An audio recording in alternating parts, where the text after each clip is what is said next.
নমস্কার। আজ আমরা খুব গুরুত্বপূর্ণ একটা বিষয় নিয়ে কথা বলবো। একটা প্রশ্ন যা অনেক পরিবারেই ওঠে এবং প্রায়ই তা নিয়ে অনেক জটিলতাও তৈরি হয়।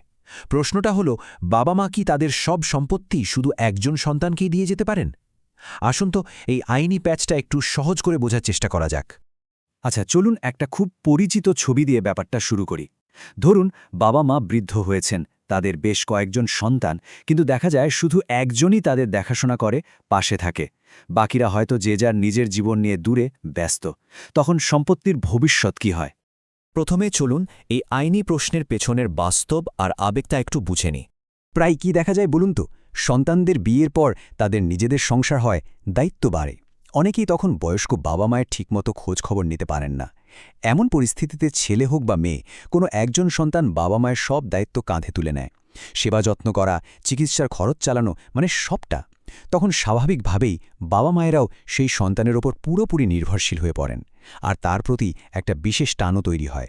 আর ঠিক এই জায়গা থেকেই একটা খুব জরুরি আইনি প্রশ্ন উঠে আসে, যার উত্তরটা পরিষ্কারভাবে জানা দরকার। তো মূল প্রশ্নটা হল, বাবা মা কি আইনত তাদের স্থাবর অস্থাবর সব সম্পত্তি শুধুমাত্র সেই একজন যত্নশীল সন্তানকে দিয়ে যেতে পারেন? মানে, যিনি শেষ বয়সে তাদের আগলে রেখেছিলেন, তাকে পুরস্কৃত করতে গিয়ে অন্যদের কি বঞ্চিত করা যায়? এর উত্তরটা কি? উত্তরটা কিন্তু একদম সোজা। হ্যাঁ, পারেন। আইন কিন্তু বাবা মাকে এই অধিকারটা পুরোপুরি দিয়েছে। তারা চাইলে তাদের সব স্থাবর অস্থাবর সম্পত্তি তাদের ইচ্ছেমতো যে কোনো একজন সন্তানকে দিয়ে যেতে পারেন। বেশ, তাহলে এবার দেখা যাক আইনত এই কাজটা কিভাবে করা যেতে পারে। এর জন্য মূলত দুটো পথ খোলা আছে। এই দুটো হলো প্রধান আইনি উপায়। একটি হলো উইল, আর অন্যটি দানপত্র বা গিফট ডিড। কিন্তু এখানেই আসল কথাটা লুকিয়ে আছে। এই দুটোর ফলাফল আর সুরক্ষা কিন্তু একদমই আলাদা। ঠিক আছে, তাহলে আসুন এই দুটো দলিলের মধ্যে পার্থক্যটা কি সেটা ভালো করে বুঝে নিই, কারণ এটাই কিন্তু এই পুরো আলোচনার সবচেয়ে গুরুত্বপূর্ণ অংশ। এটা তো আমরা অনেকেই জানি। এটা বেশ প্রচলিত একটা উপায়। কিন্তু মনে রাখতে হবে, এর সাথে কিন্তু বেশ কিছু ঝুঁকি জড়িয়ে আছে। আর ভবিষ্যতে পারিবারিক ঝামেলা বাঁধার একটা বড় সম্ভাবনাও থেকে যায়। এখন দেখুন, উইলের সবচেয়ে বড় দুর্বলতাটা কোথায়। উইল কিন্তু কার্যকর হয় বাবা মায়ের মৃত্যুর পরে, তার আগে নয়। আর শুধু তাই না, এটাকে কার্যকর করতে হলে আদালতে একটা প্রবেট শুট বলে মামলা করতে হয়। তখন কি হয়, আদালত অন্য ভাইবোন বা কাছের আত্মীয়দের খবর পাঠায়। আর তাদের মধ্যে যদি একজনও এসে উইলের আসল বৈধতা নিয়ে প্রশ্ন তুলে দেয়, মানে চ্যালেঞ্জ করে বসে, তাহলে কিন্তু পুরো উইলটাই বাতিল হয়ে যাওয়ার একটা বড় ঝুঁকি থেকে যায়।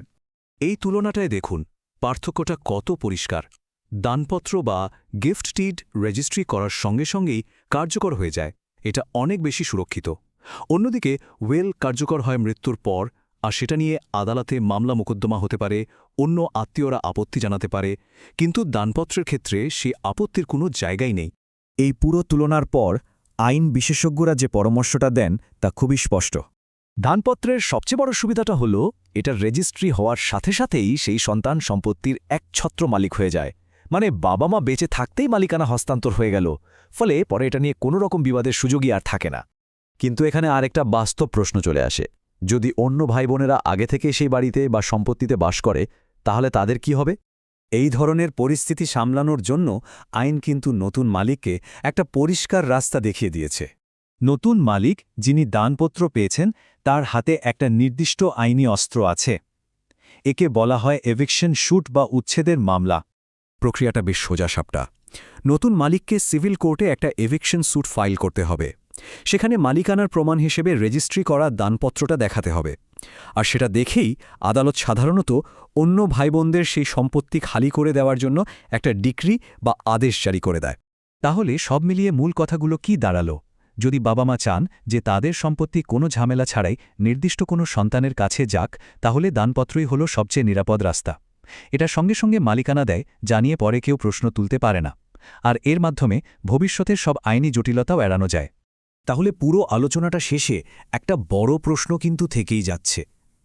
আইন কি একজন মালিকের ইচ্ছেকেই সবথেকে বড় করে দেখছে?